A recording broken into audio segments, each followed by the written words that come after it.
नमस्कार मित्रांनो, स्वागत आहे तुमचं आपल्या या चॅनलवरती. मित्रांनो, आपण आपल्या स्टोरीला सुरुवात करणार आहोत. तर आता आरव, पूर्वी आणि साहिल बाहेर फिरायला जातात. आरवने प्रीतला पण इन्व्हाइट केलं होतं, पण तिने रागिनीला घरी एकटं सोडून नाही जाऊ शकत असं सांगून नकार दिला. पूर्वी तर आरवची खूप मोठी फॅन होती कॉलेजमध्ये, पण तिला कधी सांगायची हिंमत झाली नाही. आता तर तिच्या प्रीतीदीची मित्र आणि दादाचा पण कलिग म्हणून रागिनीने ओळख करून दिली. तेव्हा ती मस्त त्याच्यासोबत बोलू शकत होती. आरव हा पूर्वीचा क्रश आहे बरं का. असेच दिवस जात होते. प्रीती स्वतःहून कधी कॉल करत नव्हती, पण अर्णव न चुकता दररोज तिला कॉल करत होता, तेही लँडलाईनवर.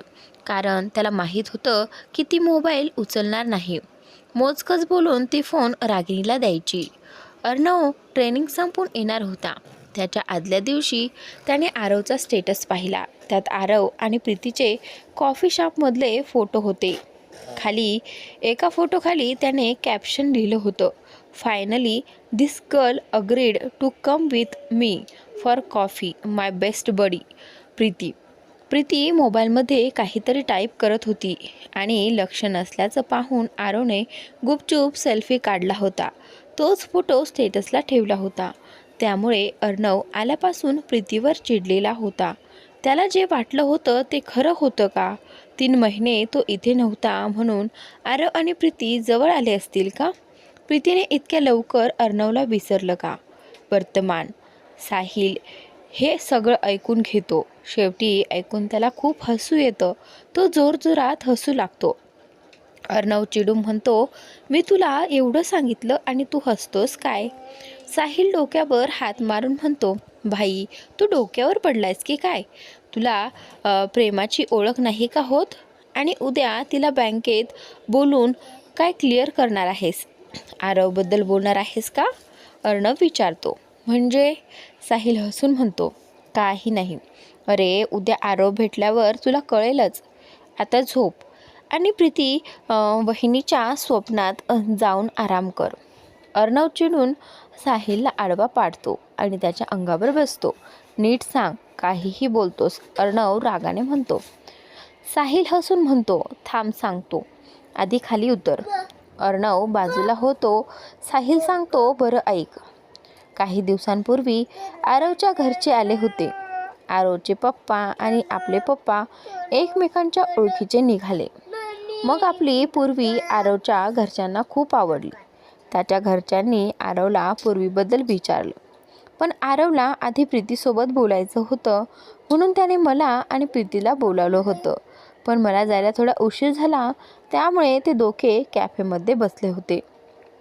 ती तेव्हा व्हॉट्सअपवर पूर्वीसोबत बोलत होती. त्याचवेळी आरवने गुपचूप सेल्फी काढला, कारण प्रीती फोटो काढून घेत नव्हती आणि तुला वाटलं की आरव आणि प्रीती यांच्यात काहीतरी आहे. ओह हे रे देवा, काय करू दे तुझं? साहिल हसत म्हणतो, भाई उलट प्रीतीमुळे आपल्या पूर्वीला छान फॅमिली मिळाली. अर्णव शॉक होतो.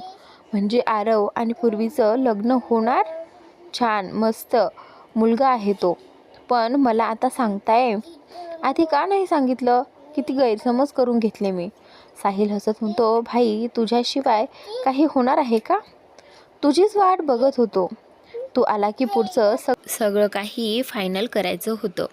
रविवारी ते येणार आहेत बोलायला घरी आणि तू उगाचच प्रीतीवर चिडलास. अर्णव डोक्यावर हात मारून म्हणतो, तसंच झालं माझं. पण काय करणार, मी माणूस आहे ना, चुका तर होणारच ना. तुझ्यासारखा राक्षस नाही ना. हे ऐकून तो हॉलमध्ये पळतो आणि साहिलला कळत नाही की अर्णवने काय बोललो. पण मग त्याला कळतं आणि तो चिडून त्याच्या मागे धावतो. अरे थांब भाई, मी राक्षस काय, थांब तिथेच. अर्णव हसून म्हणतो, आधी पकड मग दाखव. साहिल एक खुनशी हसू आणत म्हणतो, अच्छा तर थांब, आता बघच तू.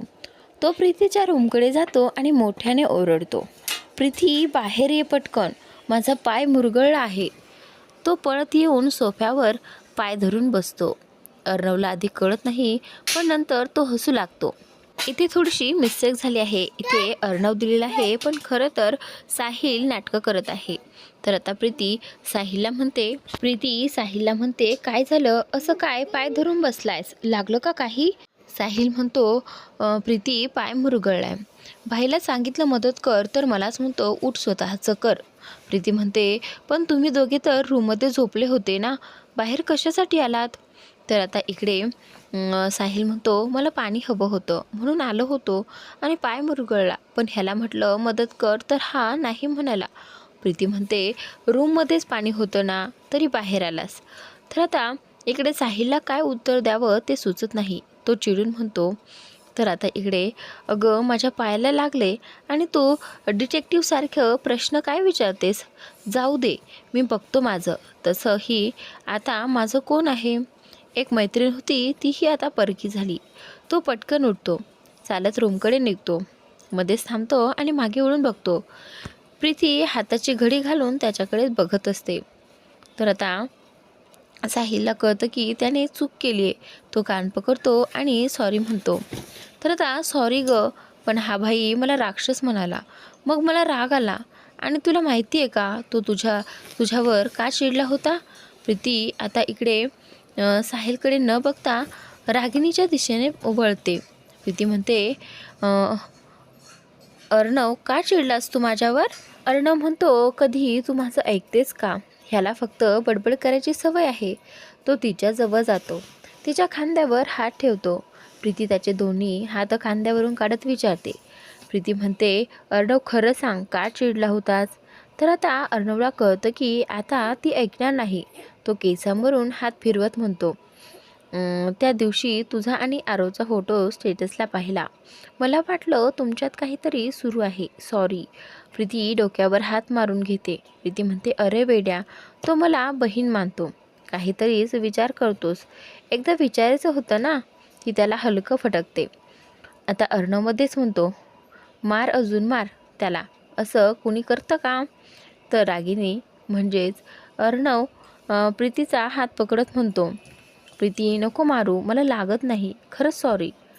प्रीती रागातच म्हणते, कसा रे भंगार आहेस, काहीही विचार करतोस, जा, मी तुझ्याशी बोलणार नाही, मी निघते. तसा अर्णव तिच्या समोर येऊन उभा राहतो. अर्णव म्हणतो, खोडकरपणा, ओ वहिनी साहेब, माफ करा ना, बघा ना लेकराचं तोंड पडलंय. प्रीती मागे वळते. आता इकडे अर्णव मान खाली घालून उभा असतो. ती हसून म्हणते, प्रीती म्हणते, ठीक आहे, करते माफ, पण त्याला सांगा उद्या मला आईस्क्रीम खायला घेऊन जायचं आहे. आता इकडे अर्णव म्हणतो, उद्या कशाला, आत्ताच जाऊया ना. तर आता चालेल, चल जाऊया प्रीती. प्रीती म्हणते, वेडे आहात का तुम्ही दोघं? सगळे झोपले आहेत आणि 11 वाजता कोणता आईस्क्रीमवाला चालू असेल, जा झोपा, मला लवकर उठायचं आहे. तर आता अर्णव म्हणतो, ठीक आहे, उद्या दुपारी बोलू, मी हाफ डे घेतो आणि आपण बाहेर जाऊया. प्रीती म्हणते, ठीक आहे, मी मामीला सांगून ठेवते. अर्णव म्हणतो, हो हो. आणि प्रीती सांग की मी माझ्या होणाऱ्या नवऱ्यासोबत फिरायला चालले, म्हणजे तुमच्या लाडक्या लेकासोबत. प्रीती म्हणते की केबिलवाना चेहरा करून अर्णवकडे बघते. तसा साहिल हसून म्हणतो, अर्णव तू माझा लाडका भाऊ आहेस ना, प्रीतीला घेऊन येशील? तर आता अर्णव म्हणतो, ठीक आहे, एक प्रॉमिस कर, मी जे सांगेन ते करशील. तो हात पुढे करतो. तर आता इकडे साहिलचा आणि त्याचा हात धरतो. त्यावेळी साहिल म्हणतो, हो प्रॉमिस करतो, सांग काय करायचं आहे. अर्णव म्हणतो, आता नाही, वेळ आल्यावर सांगेन, सध्या झोप आली आहे. तो आळस देत बेडरूममध्ये जातो. त्याचा प्रीती बाय गुड नाईट ती जायला निघते. तसंच आता हा साहिल तिचा हात धरतो. साहिल खोडकर हसतच म्हणतो, ओ मॅडम किधर, तेरा आशिक किधर है? प्रीती म्हणते, वेडा आहेस का, हात सोड, आपण हॉलमध्ये आहोत, कुणी बघितलं तर? ती हात सोडवते, पण तो काही सोडत नाही. आता इकडे अर्णव म्हणतो की आधी एक गुड नाईट इथे, तो एका गालावर बोट ठेवतो, आणि एक स्वीट ड्रीम इथे, तो दुसऱ्या गालावर बोट ठेवतो. तर आता मग सगळं सोडतो. प्रीती त्याला घाबरल्यासारखा चेहरा करून बघते आणि मग हलकेच हसते. प्रीती म्हणते, झोपा आता वेड्या, मी पण झोपते. अर्णव तिच्याकडे पाहत राहतो, हसतो आणि म्हणतो, good night sweet dream Preeti लाजून म्हण जा झोप गप्प. मामी उठली ना तुला ओरडेल. काय गप्पा मारत बसला आहेस म्हणून. जाऊ दे सोड. अर्णव हसत म्हणतो सोडेन, पण त्याआधी माझं विष देऊन जा. ठीक आहे डोळे बंद कर प्रीती म्हणते.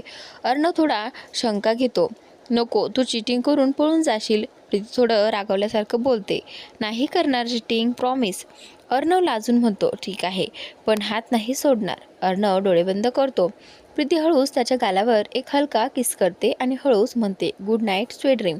तेवढ्यात अर्णव हळूच डोळे उघडतो, तिचा हात सोडतो आणि तिच्या डोक्यावर हात ठेवून म्हणतो गुड नाईट.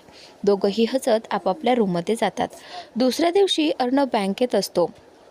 तिथं आरव त्याला भेटतो. अर्णव बॅग आवरत असतो. आरव म्हणतो सर तुम्हाला एक सांगायचं. अर्णव स्मित करत म्हणतो अरे तू सर नाही, अर्णव म्हणूनच बोल. आरव थोडा गंभीर होत म्हणतो अर्णव मला प्रीतीबद्दल बोलायचं आहे. अर्णव थोडा उत्सुकतेने म्हणतो बोल ना. आरव शांतपणे बोलतो अर्णव प्रीती मला बहिणीसारखी आहे. म्हणजे मी तिला माझी बहीणच मानतो आणि ती पण मला भाऊ मानते. एक भाऊ म्हणून सांगतो ती तुझ्यावर खूप प्रेम करते. तिला कधीच दुखू नकोस. तुमच्या परिवाराशिवाय तिचं या जगात कोणीच नाही. तर आता इकडे अर्णव हसून म्हणतो डोंट वरी. मी चिडका वाटत असलो तरी प्रीतीवर खूप प्रेम करतो. तिचं माझं पहिलं प्रेम आहे. तिला कधीच त्रास देणार नाही, तिचं मन दुखवणार नाही. आधीच तिचे बाबा तिच्याशी बोलत नाहीत, पण मी कायम तिच्यासोबत राहीन. आरव समाधानाने हसत म्हणतो हीच अपेक्षा आहे माझी तुझ्याकडून. Bye enjoy your date. Arnav स्मित करतो थँक्स आरव. अर्णव बँकेतून निघतो. साहिल रागिनीला फोन करतो आणि सांगतो की मी प्रीतीला घेऊन जात आहे आणि आम्हाला यायला उशीर होईल. रागिनी मान्यता देते. साहिल प्रीतीसोबत बँकेजवळ पोहोचतो. तिथे अर्णव आधीच उभा असतो. साहिल हसून म्हणतो चलो बाय.